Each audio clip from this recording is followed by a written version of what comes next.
ప్రభువును జ్ఞాపకం చేసుకోవడం మంచిది. అందులో ప్రాముఖ్యంగా ప్రభు యొక్క పుట్టుకను జ్ఞాపకం చేసుకోవడం మంచిది. ఆయన యొక్క జీవితాన్ని జ్ఞాపకం చేసుకోవడం మంచిది. ఆయన యొక్క మరణాన్ని జ్ఞాపకం చేసుకోవడం మంచిది.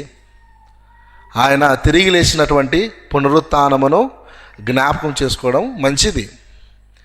ఏదైనప్పటికీ యేసు ప్రభు సంబంధించినటువంటిది దేనిని జ్ఞాపకం చేసుకున్నా, పుట్టుకైనా, జీవితమైనా, మరణమైనా, తిరిగి లేచిన పునరుత్థానమైన, మరలా మన కొరకు రానున్న రాకడ, ఈ దేనిని జ్ఞాపకం చేసుకున్నా అది మనకు మంచిది. కాబట్టి ఈ లోకంలో ఈరోజు అందరూ జ్ఞాపకం చేసుకుంటున్నట్లుగా మనము కూడా ఆ యొక్క ప్రభు యొక్క పుట్టుకను జ్ఞాపకం చేసుకొని మనము మన కుటుంబాలతో సంతోషంగా ఉండుటకు ప్రభు మనకు సహాయం చేయనుగాక.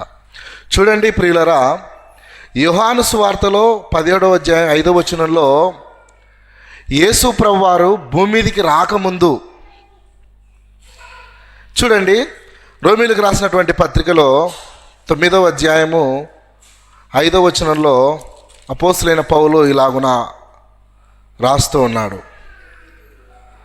పితరులు వీరి వారు శరీరమును బట్టి క్రీస్తు వీరిలో పుట్టెను. ఈయన సర్వాధికారి అయిన దేవుడై ఉండి నిరంతరము స్తోత్రార్హుడై ఉన్నాడు. 5వ వచనంలో శరీరాన్ని బట్టి క్రీస్తు పుట్టాడు అని రాయబడింది. అంటే శరీరాన్ని బట్టి పుట్టాడు అంటే ఆయన పుట్టుకకు మునుపు, ఆయన పుట్టడానికంటే ముందు శరీరము లేకుండా ఉన్నాడు అని లేఖనాలు చెబుతున్నాయి. ప్రియులారా, మనమందరి పుట్టుక ఎక్కడి నుంచి ప్రారంభమైంది? తల్లి గర్భం నుంచి ప్రారంభమైంది. అది కూడా మనం ఎరుగము. పుట్టిన తర్వాత కూడా మనం ఎరుగము. మనకు 2 సంవత్సరాలు 3 సంవత్సరాలలో కూడా మనం ఎలాగ జీవించామో మనం ఎరగము. మనకు స్పృహ వచ్చేసరికి దాదాపుగా 4 సంవత్సరాల నుంచి కొంచెము తెలుస్తుంది. 4, 5 ఏళ్ళు, 6 ఏళ్ళు.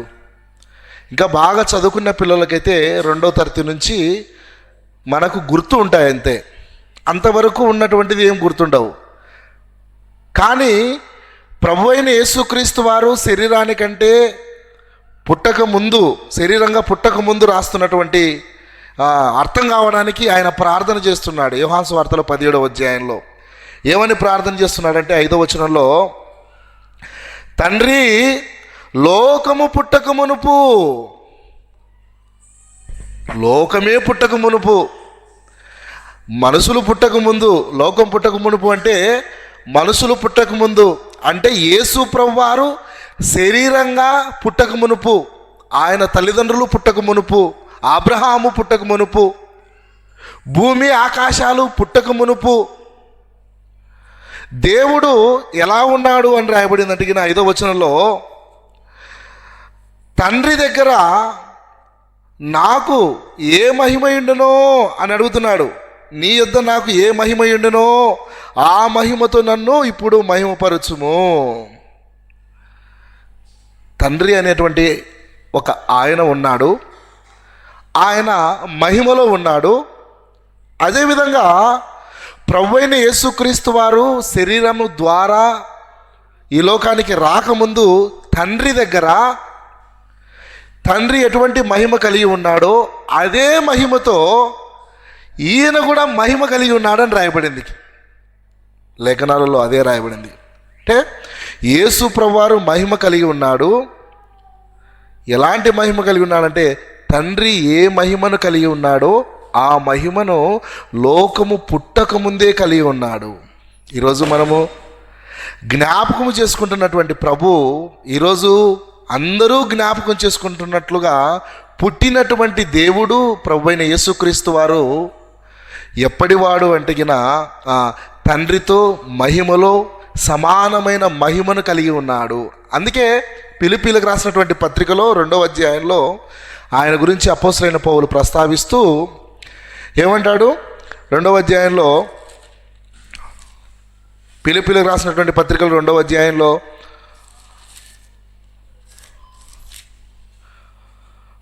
చూడండి ప్రియులారా, 6వ వచనంలో అంటాడు, ఆయన దేవుని స్వరూపము కలిగిన వాడై ఉండి దేవునితో సమానంగా ఉండుట విడిచిపెట్టకూడని భాగ్యమని ఎంచుకొనలేదు. ఈ లోకానికి యేసుప్రభువు వారు రాకముందు తండ్రితో మహిమలో ఉన్న దేవుడు, అంత మాత్రం కాదు, ఇక్కడ రాయబడింది దేవుని స్వరూపము, దేవుని సొంత రూపాన్ని కలిగి ఉండి దేవునితో సమానంగా తండ్రి అయిన దేవుడు ఉన్నాడు. ఆయన ఎంతైతే సమానమైన హోదా ఉందో ఆ హోదాలో ఇద్దరు ఒకే లెవెల్లో కూర్చొని ఉన్నారు, మహిమలో ఒకే మహిమను అనుభవిస్తున్నారు ప్రియులారా.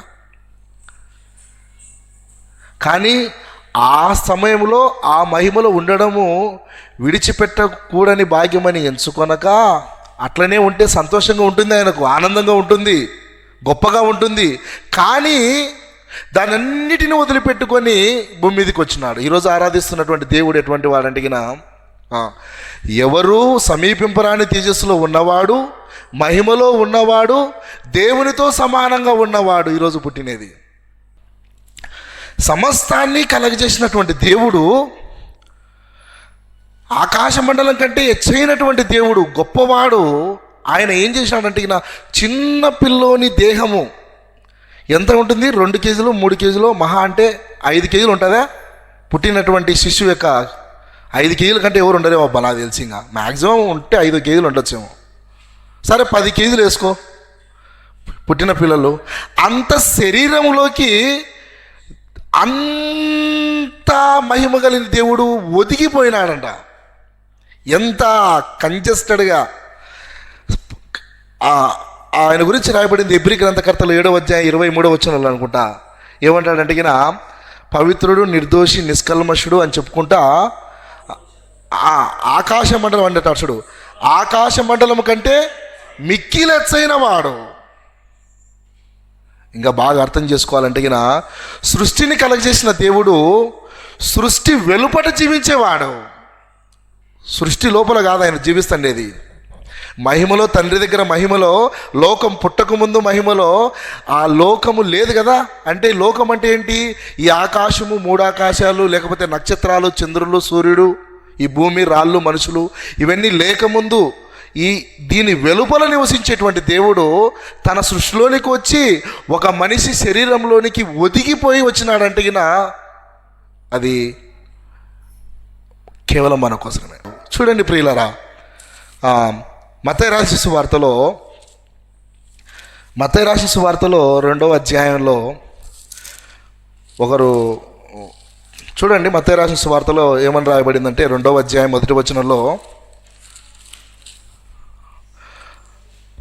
రాజైన హేరోదు దినముల యందు యూదయా దేశపు బెత్లెహేములో యేసు పుట్టిన పిమ్మట ఇదిగో తూర్పు దేశపు జ్ఞానులు యెరూషలేమునికి వచ్చారు.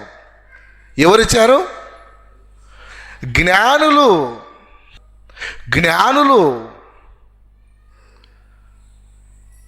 ఆ జ్ఞానులు వస్తున్నారు.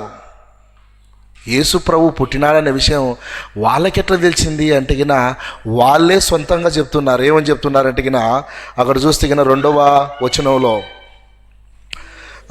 యూదుల రాజుగా పుట్టిన వాడు ఎక్కడ ఉన్నాడు? తూర్పు దిక్కున మేము ఆయన నక్షత్రము చూచి ఆయనను పూజింపవచ్చితమని చెప్పిరి. వీళ్ళు జ్ఞానులు ఎందుకయ్యారంటే భూమి మీద ఉన్నటువంటి వాటిని చూడలే, ఆకాశంకి వెళ్ళి చూసినప్పుడు ఆకాశంలో చాలా నక్షత్రాలు ఉన్నాయి, మనకందరికి తెలుసు. కానీ ఏ నక్షత్రం ఎందుకు ఉపయోగపడుతుంది, ఏ నక్షత్రం వల్ల ఏమిటి ప్రయోజనం ఉంది, ఏ నక్షత్రం దేనిని తెలుపుతుంది అనేది మనకు తెలియదు. వీళ్ళు జ్ఞానులు కదా. వీళ్ళు చూసినప్పుడు తూర్పు దిక్కున ఒక నక్షత్రం వాళ్ళకి కనబడింది. ఆ నక్షత్రాన్ని చూసినప్పుడు వాళ్ళకు ఒక విషయం అర్థమైంది. ఏంటి? వాళ్ళే చెప్తున్నారు 2వ వచనంలో, ఆ నక్షత్రం చూచి ఆయనను పూజింపవచ్చితిమి. పూజకు అర్హుడైన వాడు ఒకడు పుట్టాడు. ఎవరు? సామాన్యమైన వ్యక్తి కాదేనా. మనుషులందరూ ఎవరి కోసమైతే ఎదురు చూస్తున్నారో, మనుషులందరూ ఎవరినైతే ఆరాధించాలో ఆయన పుట్టినాడనే విషయము ఎవరికి తెలిసిందమ్మా? జ్ఞానులకు తెలిసింది. వీళ్ళు, ఈ జ్ఞానులు ప్రయాణంలో వెళ్ళిపోతుంటే ఎవరు వీరి జ్ఞానాన్ని ప్రశ్నించేటువంటి సాహసం చేయలేరు. రాజైన హేరోదు దగ్గరికి వచ్చి కూడా వీళ్ళేమన్నారు? ఈ రాజైన హేరోదును పూజించలే. చూడండి 2వ అధ్యాయం 1వ వచనంలో, రాజైన హేరోదు దినముల యందు యూదా దేశపు బెత్లెహేములో యేసు పుట్టిన పిమ్మట ఇదిగో తూర్పు దేశపు జ్ఞానులు యెరూషలేముకు వచ్చి ఆ రాజుతో హేరోదుతో ఈ విషయాలు చెప్తూ ఆయన ఏమన్నా పూజించినట్టు కానీ ఆయనకు మొక్కినట్టు కానీ రాయబడిందా? రాయబడలే. ఎవరు? జ్ఞానులు. ఎవరిని పూజించాలో, ఎవరిని ఆరాధించాలో వీరికి సరిగా తెలుసు. రాజైన హేరోదు బాగా బలాఢ్యుడై అందంగా ఉండి బలంగా ఉన్నాడు, కానీ ఆయన దగ్గరకు వచ్చి నమస్కరించలేదు, పూజించలేదు. ఆయన దగ్గరికి వచ్చి చెప్తున్నారు, ఒక ఆయన పుట్టాడు, నక్షత్రాన్ని చూసినాము, ఆయనను మేము ఏం చేయడానికి వచ్చినాం? పూజించడానికి వచ్చినాం. ఆయన కాళ్ళు పట్టుకోవడానికి వచ్చినాం, ఆయనను నమస్కరించడానికి వచ్చినాం. ఈరోజు మనము ఏ ప్రభువునైతే పుట్టినాడని అనుకుంటున్నామో ఆ ప్రభువు జ్ఞానుల చేత ఆరాధించబడేటువంటి దేవుడు ప్రియులారా, అది. కానీ ఇప్పుడు కూడా మనము సరిగా ఆయన ప్రేమను తెలుసుకోలేకపోతున్నాం, ఆయనను విశ్వసించలేకపోతున్నాం. ఎందుకో వృద్ధాప్యం వచ్చినా కానీ మనుషులు ప్రభువును అంగీకరించలేకపోతున్నారు. ఎందుకో మరి చచ్చిపోయే స్టేజ్లో వచ్చినా కానీ ఎందుకో ఇంకా ప్రభువును అర్థం చేసుకోలేకపోతున్నారు. ఆయన తనను తానుగా, అందుకే అంటాడు పాపులు రక్షించిన క్రీస్తు యేసు ఈ లోకానికి వచ్చినట్టు తనను తానుగా మళ్ళీ రక్షించడానికి దిగి వచ్చినటువంటి దేవుణ్ణి మనం అర్థం చేసుకోలేకపోతున్నాం. జ్ఞానులు అర్థం చేసుకున్నారు. చిన్న పిల్లవాడే, 2 సంవత్సరాల పిల్లోడే. ఇక రాయబడింది 2వ అధ్యాయంలో చూస్తే 10వ వచనంలో అంటారు, వారు ఆ నక్షత్రాన్ని చూచి అత్యానంద భరితులై ఇంటిలోనికి వచ్చి తల్లి అయిన మరియను ఆ శిశువును చూచి సాగిలపడి ఆయనను పూజించి. ఈ తూర్పు దేశపు జ్ఞానులు చూడండి, యేసు ప్రభువును ముద్దు పెట్టుకోవచ్చు, ఎత్తుకోవచ్చు, తిరగచ్చు, అదన్నీ చేయకుండా ఏం చేస్తున్నారు? సాగిలపడుతున్నారండి. ఆ పిల్లవాని దగ్గరికి వెళ్ళి మోకరించి సాగిలపడి ఆయన పూజించి ఏం చేస్తున్నారు? తమ పెట్టెలు ఇప్పి బంగారు, సామ్రాణి, బోలము, కానుకలు సమర్పిస్తున్నారంటే వారి హృదయములో దేవుణ్ణి ఎంతగా హెచ్చించినారో అది బయటికి తెలియజేస్తున్నారు. హృదయంలో దేవుణ్ణి ఎంతగా ఆరాధిస్తున్నారో అది బయటికి తెలియజేస్తున్నారు వారి ఆరాధన ద్వారా. అంటే బంగారం కంటే, సాంబ్రాణి కంటే, బోలము కంటే నువ్వు మాత్రమే పరిశుద్ధుడవు, పూజకు అర్హుడవు దేవా అంటున్నారు. అది దాని మీనింగు. మన విషయాన్ని గుర్తుపెట్టుకోవాలి. ఈయన యేసుప్రభు వారు చాలామంది అంటున్నట్లు ఒక 33 సంవత్సరాలు జీవించి వెళ్ళిపోయినటువంటి మనుషుడు కాదు. పుట్టక ముందు ఉన్నవాడు, పుట్టి చచ్చిపోయిన తర్వాత ఉన్నవాడు. చూడండి ప్రకటన గ్రంథంలో 5వ అధ్యాయం 4వ అధ్యాయం 5వ అధ్యాయం 4వ అధ్యాయంలో ప్రకటన గ్రంథంలో ఒక సింహాసనం ఉంది ప్రియులారా. ఆ సింహాసనంలో ఒక ఆయన ఆసీనుడై ఉన్నాడు. ఇది పరలోక రాజ్యంలో జరుగుతున్న సంగతి, మనమందరం చూడబోయే సంగతి, మనమందరం ఆరాధిస్తాం పరలోక రాజ్యంలో. ప్రకటన గ్రంథంలో 4వ అధ్యాయంలో ఒక సింహాసనం ఉంది. 10-11 వచనంలో ఆ 24 పెద్దలు సింహాసనమందు ఆసీనుడై ఉండు వాని ఎదుట సాగిలపడి యుగయుగములు జీవించుతున్న వానికి నమస్కారం చేయించు, ప్రభువా మా దేవా నీవు సమస్తమును సృష్టించితివి, నీ చిత్తమును బట్టి అవి ఉండేను, దానిని బట్టి సృష్టింపబడేను గనుక నీవే మహిమ ఘనత ప్రభావములు పొంద నరుగుడవని చెప్పుచు తమ కిరీటములు నా సింహాసనం ఎదుట వేసిరి. ప్రకటన గ్రంథంలో 4వ అధ్యాయంలో తండ్రి అయిన దేవుడు ఆరాధించబడుతున్న విధం ఇది ప్రియులారా. ఇక్కడ ప్రభు అయిన యేసుక్రీస్తు వారు లేరు. ప్రకటన గ్రంథం 4వ అధ్యాయంలో సింహాసనం మీద తండ్రి ఉన్నాడు. ఇది అర్థం కావడానికి ప్రకటన గ్రంథంలో 5వ అధ్యాయంలో క్లియర్గా చెప్పాడు. మనము ఆరాధిస్తున్నటువంటి దేవుడు ఒక్కడై ఉండక ఆయనే స్వయంగా చెప్పినాడు యేసుప్రభు వారు, నేను ఒక్కడనై ఉండక తండ్రిను నేనును ఉన్నామని అన్నాడు. యోహాను సువార్తలో 5వ అధ్యాయంలో అంటాడు,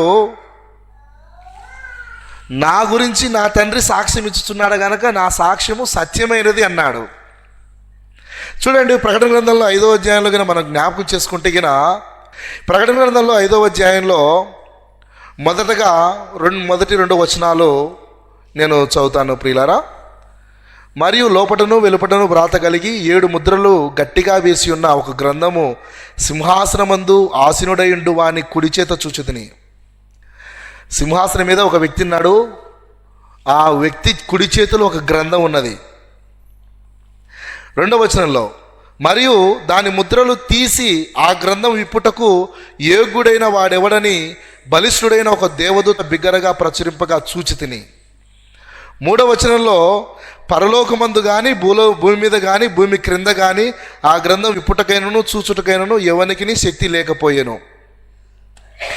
4వ వచనంలో ఈ యొక్క యోహాను ప్రకటన గ్రంథాన్ని రాసినటువంటి ఈ యొక్క యోహాను 4వ వచనంలో ఏడుస్తూ ఉన్నాడు.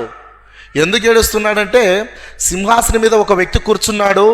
ఆ వ్యక్తి చేతిలో ఒక గ్రంథం ఉన్నది. ఆ గ్రంథాన్ని విప్పడానికి ఎవరికి అధికారం లేదు అంటే ఇంకా ఎవరు విప్పుతారబ్బా అని ఏడుస్తూ ఉన్నాడు. అప్పుడు 5వ వచనంలో, ఆ పెద్దలలో ఒకడు ఏడవకము, ఇదిగో దావీదుకు చిగురైన యూదా గోత్రపు సింహము 7 ముద్రలను తీసి ఆ గ్రంథమును విప్పుటకై జయము పొందెనని నాతో చెప్పెను. ఇప్పుడు 6వ వచనంలో యేసు ప్రభువారు తండ్రి ఎదుటకు రావడానికి ఉన్న వచనం రాయబడి ఉన్నది ప్రియులారా. 6వ వచనంలో చూడండి, మరియు సింహాసనమునకును ఆ 4 జీవులకును పెద్దలకును మధ్యను వధింపబడినట్లుండిన గొర్రెపిల్ల నిలిచి ఉండుట చూచితిని. ఇక్కడ యేసుప్రభు వారు కనపడతారు. గొర్రెపిల్లగా, యూదా గోత్రపు సింహముగా, తండ్రి అయిన దేవుని చేతిలో ఉన్నటువంటి ఒక గ్రంథాన్ని తీసుకొని విప్పడానికి ఎవరికి యోగ్యత లేనప్పుడు వధింపబడినటువంటి మన ప్రభు అయిన యేసుక్రీస్తు వారు ఆ గ్రంథాన్ని తీసుకొని విప్పడానికి అర్హత పొందాడు అని దేవదూతలు ఆ పరలోక రాజ్యంలో చాటింపు వేసినప్పుడు ఆ శబ్దాల ఎదుట ఈ యొక్క యోహాను ఈ ప్రకటన రాసినటువంటి యోహాను చూచినప్పుడు తండ్రి దగ్గర దేవదూతల మధ్యలో గొర్రెపిల్ల నిలిచినట్టు చూచాడు. మధ్యలో మన ప్రభు అయిన యేసుక్రీస్తు వారు. అదే వచనాన్ని ఇక్కడ రాస్తూ చివరిలో 13వ వచనంలో, అంతటా పరలోకమందును భూలోకమందును భూమి క్రిందను సముద్రంలోనూ ఉన్న ప్రతి సృష్టము అనగా వాటిలో ఉన్న సర్వమును సింహాసనాసీనుడై ఉన్నవానికి జ్ఞాపకం చేసుకోవాలి. సింహాసనం మీద ఒక వ్యక్తి ఉన్నాడు కదా, ఆయనకును గొర్రెపిల్లకును స్తోత్రమును ఘనతయు మహిమయు ప్రభావమును యుగ యుగములు కలుగునుగాకని చెప్పుట వింటిని. భూమి మీదికి రాకముందు తండ్రి దగ్గర మహిమలో ఉన్న ప్రభు అయిన యేసుక్రీస్తు వారు భూమి మీదకి వచ్చి తన కార్యం నెరవేర్చి తిరిగి లేచిన తర్వాత మరలా పరలోక రాజ్యానికి వెళ్ళిపోయిన తర్వాత తండ్రితో పాటు సమానంగా గొర్రెపిల్లగా ఉంటూ ఈయన కూడా అక్కడ 24 మంది పెద్దల చేత, కోట్లాది దేవదూతల చేత, 4 జీవుల చేత, ఇంకా రాయబడింది 7వ అధ్యాయం ప్రకటన గ్రంథంలో, ప్రతి జాతిలోనూ ప్రతి వంశములోనూ ప్రతి ప్రజలలోనూ భూమి మీద ఉన్న సమస్త ప్రజలు విశ్వాసులందరూ గుమికూడి వారందరూ చేస్తున్నటువంటి ఆరాధనకు అర్హుడైనటువంటి వాడు కనుక ఇలాంటి గొప్ప దేవుడు మనకు తెలిసినందుకు మన దగ్గరికి వచ్చినందుకు మనం ధన్యులమై ఉన్నాం. ఈ లోకంలో అందరు చనిపోయేటోళ్ళే కదా, ఎవరన్నా బతుకుతారా? ఎవడూ బ్రతకడు. వీరులు సూర్యులు అనేటోళ్ళు కూడా కాలగ్రహంలో చనిపోయారు. చరిత్రగిన జ్ఞాపకం చేసుకుంటే దేశాలు లేని రాజులు సైతం కూడా ఏమైపోయారు? తిండి లేనటువంటి చచ్చిపోయాయంటే ఒక అర్థం ఉంది. తిండి లేక చచ్చిపోయిన వాళ్ళే. దేశాలు లేని రాజులు చనిపోయినారు, అధికారులు చనిపోయినారు, అందరూ చనిపోతారు. చనిపోయేలోగల ఈరోజు పుట్టినటువంటి ప్రభు అయిన యేసుక్రీస్తు వారిని జ్ఞాపకం చేసుకోవడం, ఆయన ఎందుకు విశ్వాసం ఉంచడం, రక్షణ పొందడం మనకి ఎంతైనా అవసరమై ఉన్నది ప్రియులారా. ఎందుకంటే మనమందరం ఆయన దగ్గరికే వెళ్ళవలసిన వారమై ఉన్నాం కనుక ఆయన ఎందుకు విశ్వాసం ఉంచుటకు ప్రభు మనకు సహాయం చేయను గాక. సహోదరులు ప్రార్థన చేసి కొడుకుని ముగిస్తారు.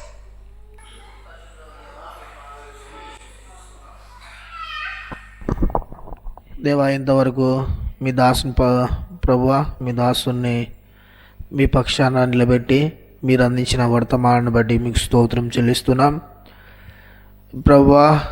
మరి నువ్వు దేవునితో సమానముగా ఉన్నవాడవని, నువ్వు దేవుడు అని, భూమి మీద శరీరాన్ని ధరించుకొని పుట్టక మునుపు నువ్వు ఉన్న దేవుడు అని, అలాగే దేవా అత్యున్నత మరి మహిమ కలిగినటువంటి నువ్వు ప్రభువా, మహాకాశములు పడ్డజాలని నువ్వు దేవా ఒక కన్య మరియ గర్భాన ఒదిగిపోయావని, దేవా అంతగా తగ్గించుకున్నారని, ఈ లోకంలో 33.5 సంవత్సరాలు మీరు జీవించి చనిపోయి సమాధి నుండి తిరిగి లేచి ప్రభువా యుగయుగములు సజీవుడు అయి ఉన్న దేవుడు అని ప్రభువా మీ దాసుని ద్వారా మీరు తెలియజేసిన వర్తమానాన్ని బట్టి స్తుతిస్తున్నాం దేవా. సర్వలోక ప్రపంచమంతా ఈ దినం మరి మిమ్మల్ని జ్ఞాపకం తెచ్చుకుంటుంది ప్రభువా. మరి మీరు ఎంతటి గొప్ప దేవుడవో దేవా మీ గ్రంథంలో రాయించారు. నిజమే ప్రభువా, మీ పుట్టుకలో ఉన్న విశేషాలు గొప్పవి. మిమ్మల్ని గూర్చి ఏం ధ్యానించినా మరి ప్రభువా మరి అవి మా ఊహకు అందవు. మరి తండ్రి, మీ యొక్క పుట్టుక, మీ యొక్క జీవితం, మీ యొక్క మరణం, మీ యొక్క పునరుద్ధానం అన్నీ జ్ఞాపకం తెచ్చుకోవడం మాకెంతో ఆశీర్వాదకరం, మాకు ఎంతో జ్ఞానమని మరి దేవా మిమ్మల్ని స్తుతిస్తున్నాం. మరి దేవా నిజమే, అందరూ కూడా ప్రభువా పుట్టిన వారందరూ కూడా మరణించవలసి ఉంది, తప్పక మరణిస్తారు. మరి అయితే మరణిస్తే నరకం ఉన్నది, లేదా ప్రభువా మీతో నిత్య జీవం ఉన్నది. ఈ రెండు కూడా ప్రభువా మనుష్యులు వివేచించి ప్రభువా మీ యందు విశ్వాసం ఉంచి మిమ్మల్ని నమ్ముకొని దేవా ప్రభువా నరకాగ్ని తప్పించుకొని ప్రభువా సదాకాలం మీతో ఉండడానికి తీర్మానం చేసుకోవడానికి మీరే కృప చూపమని దేవా మీ కుడికి అంతటి ద్వారా మీరు చేసిన సహాయాన్ని బట్టి మిమ్మల్ని స్తుతిస్తూ చేరి వచ్చిన వారందరినీ దీవించండి. మరి ప్రభువా మరి మీకే మహిమ ఘనత ప్రభావాలు ఆరోపిస్తూ మా ప్రార్థన మా ప్రభువైన యేసుక్రీస్తు నామమున సమర్పించి ప్రార్థించి అడిగి వేడుకొంచున్నాం తండ్రి, ఆమేన్. ఇంతటితో కూడిక ముగిస్తున్నాం. అందరికి వందనాలు.